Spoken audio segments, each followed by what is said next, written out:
Bonjour à toutes, bonjour à tous, j'espère que vous allez bien. Ça fait très longtemps que je n'ai plus fait de vidéos sur la chaîne. J'avais beaucoup de travail, beaucoup de choses à faire et puis j'ai été très productive sur Patreon pendant un moment, même si là ça fait 10 jours aussi que je suis absente sur cette plateforme-là. Mais voilà, je fais de mon mieux et aujourd'hui je suis là pour vous présenter mes meilleures et mes meilleures lectures de ce premier semestre. Et je dirais pas mes pires lectures, mais plutôt mes déceptions de ce premier semestre. Au cours de ces 6 premiers mois de l'année, j'ai lu 25 livres et finalement, il y en a 11 qui m'ont marqué, dont 9 en bien et 2 où j'ai été plutôt déçue. Donc vous allez quand même avoir beaucoup plus de... Vous allez avoir beaucoup plus droit à des livres que j'ai aimés que des livres que je n'ai pas aimés. Et je vais commencer avec les meilleurs romans que j'ai lus en ce début d'année. Et je vais commencer avec le dernier que j'ai fini ce week-end. Il s'agit de How Beautiful We Were de Mbolo Mbue. C'était une excellente lecture. Il est super bien écrit. C'est une histoire qui se déroule dans un pays africain fictif où on va suivre l'évolution de la vie de plusieurs générations de personnes qui ont vécu dans ce village-là, qui a été colonisé et qui a surtout été, dont les terres ont été exploitées par une entreprise qui est venue pour extraire du pétrole et qui va en fait finir par empoisonner l'eau du village, par tuer les enfants du village, etc.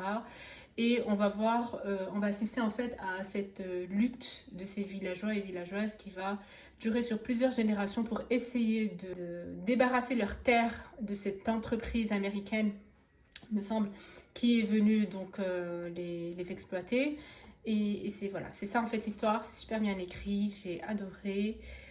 C'est assez, il y a de belles réflexions dedans, ça parle de colonialisme, ça parle de capitalisme, ça parle d'écologie.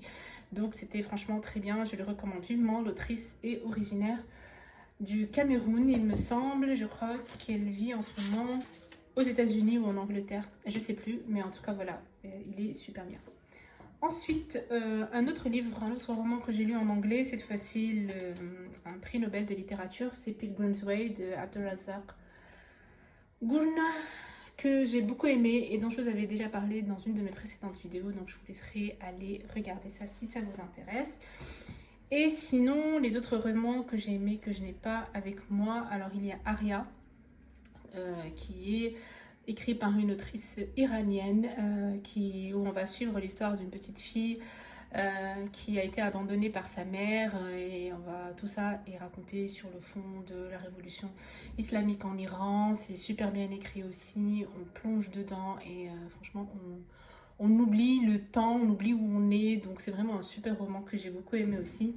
Et un autre roman que j'ai lu en tout début d'année, en anglais encore une fois, que j'avais écouté en audio, il s'agit de Night Bitch, qui encore une fois j'espère qu'il sera traduit en français parce que c'est l'histoire d'une femme qui va avoir un enfant et qui va raconter en fait son expérience de ses 2 premières années en tant que maman, mais ça va être raconté d'une façon assez fantastique puisque cette femme va un jour réaliser qu'elle est en train de se transformer en chien. Et en fait, c'est des superbes métaphores qui viennent parler un petit peu du postpartum, qui viennent parler de cette... c'est un peu comme la métamorphose en fait de Kafka, parce que finalement c'est ça, elle va se métamorphoser, mais tout ça n'est qu'une image pour montrer en fait, pour illustrer un peu ces moments de colère, ces moments de dépression, ces moments où elle croit qu'elle devient folle, qu'elle devient sauvage, qu'elle a juste besoin de s'éloigner en fait de son foyer, de son enfant, de son mari, etc. C'était une histoire assez sympa, plus que sympa, j'ai beaucoup aimé franchement. Et voilà, il y a un petit peu de réalisme magique dedans parce que pendant un moment on ne sait pas est-ce qu'elle est vraiment en train de se transformer en chien ou est-ce que c'est juste une façon de parler. Mais vous allez voir petit à petit ça devient assez loufoque et c'était une très bonne lecture. Et enfin, pas un roman mais un recueil de nouvelles que j'ai adoré, c'est Ce que nous avons perdu dans le feu de Mariana Enriquez.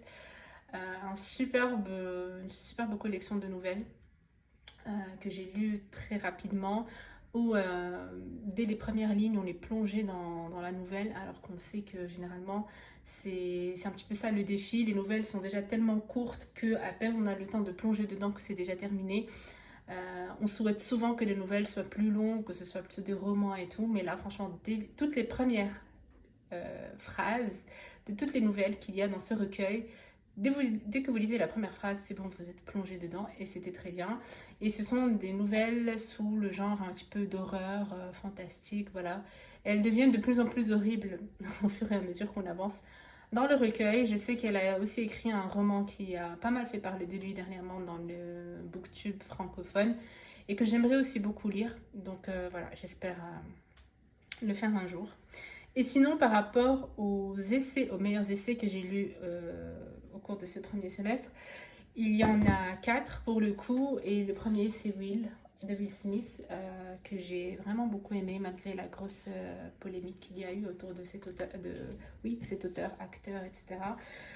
Je vous avoue que j'ai pas trop suivi la polémique, je sais pas trop ce qui s'est passé, je n'ai pas de jugement vraiment à porter sur ça parce que voilà, je me suis pas vraiment informée.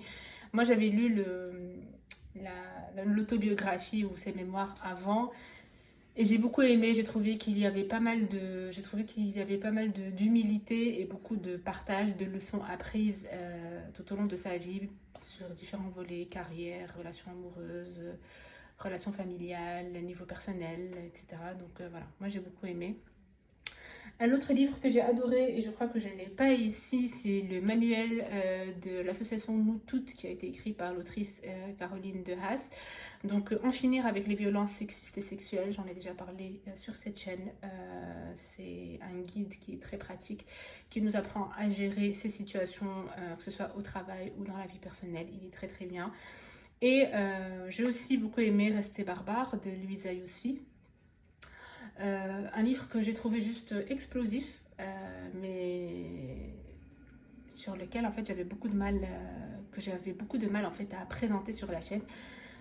Et aujourd'hui encore, j'ai beaucoup de mal à parler de cet essai. Pourtant, il est excellent. Et en fait, dans Rester barbare, Louisa Yousfi, elle parle encore une fois, de colonisation et surtout d'identité des personnes colonisées. Elle critique un petit peu ce côté, ce volet où on pense qu'on est quelqu'un de civilisé lorsqu'on correspond à une définition colonialiste, occidentale, blanche de ce qu'est une personne civilisée. Et à l'inverse, eh bien, on a les barbares. Eh bien, il dit il faut qu'on reste barbare. C'est un certain appel à l'authenticité, j'ai l'impression, si je peux dire ça comme ça. En tout cas, c'est un superbe essai qui est assez court et où elle décortique pas mal de choses autour de cette idée. Elle va parler de rap, elle va décortiquer des textes de rappeurs français qui sont d'origine maghrébine par exemple. Il est pas mal. Et elle, pour le coup, j'ai l'impression, j'ai pas, encore une fois, eu le temps de vraiment suivre en détail la tournée qu'elle a faite en France, mais j'ai l'impression qu'elle a fait une superbe tournée. Je l'avais déjà dit quand je venais de lire le livre, et là, plusieurs mois, je crois, après, je continue de voir de la documentation sur son Instagram par rapport à toutes les rencontres qu'elle fait pour parler de ce livre.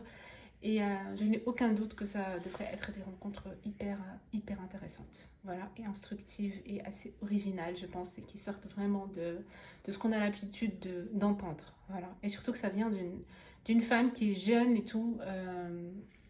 Moi, je vous le recommande vivement. Je sais que Lilia de la chaîne Lire avec Lilia l'a aussi lu et l'a adoré.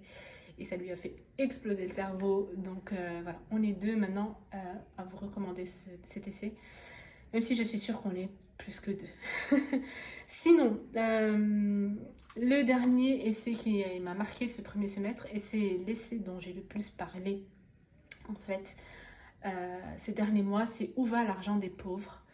Je pense que j'en ai pas encore parlé sur la chaîne. Mais je vais faire une autre vidéo pour vous parler de ce livre. Mais c'est un essai qui m'a vraiment marqué. Et que à chaque fois, souvent, quand je veux parler de certains livres, je fais référence à ce livre-là.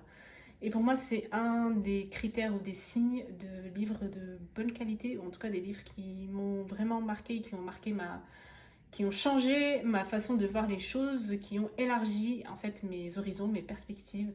Parce que voilà, souvent je lis des livres, d'autres livres, mais je repense à ces livres et je fais toujours le lien avec ce qu'il a dit et tout. Et c'était franchement très bon. Au début, quand j'avais lu le titre Où va l'argent des pauvres, je pensais qu'on allait parler des impôts, j'avais confondu ça un petit peu avec Où va l'argent du peuple finalement. Et ça veut dire déjà pas mal de choses, le fait d'associer le peuple avec les pauvres. Mais en fait, non. Il va parler de comment les pauvres gèrent leur argent et comment ils le gèrent, quelles sont leurs priorités, comment ils les dépensent. Et vous allez probablement vous poser la question pourquoi l'auteur va aller chercher comment ils dépensent leur argent. Eh bien en fait, il y a toute une réflexion derrière. Et c'est un livre de sociologie, donc l'idée c'est un petit peu au lieu de juger, plutôt se mettre un petit peu à leur place, plutôt essayer de comprendre en fait leur comportement, pourquoi ils et elles gèrent leur argent de cette manière-là, de quelle manière, et puis surtout quand même à la fin, la grande question à laquelle essaye de répondre l'auteur, c'est est-ce qu'on peut éliminer la pauvreté? Oui, non, comment? Il explore quelques pistes, donc c'était super intéressant.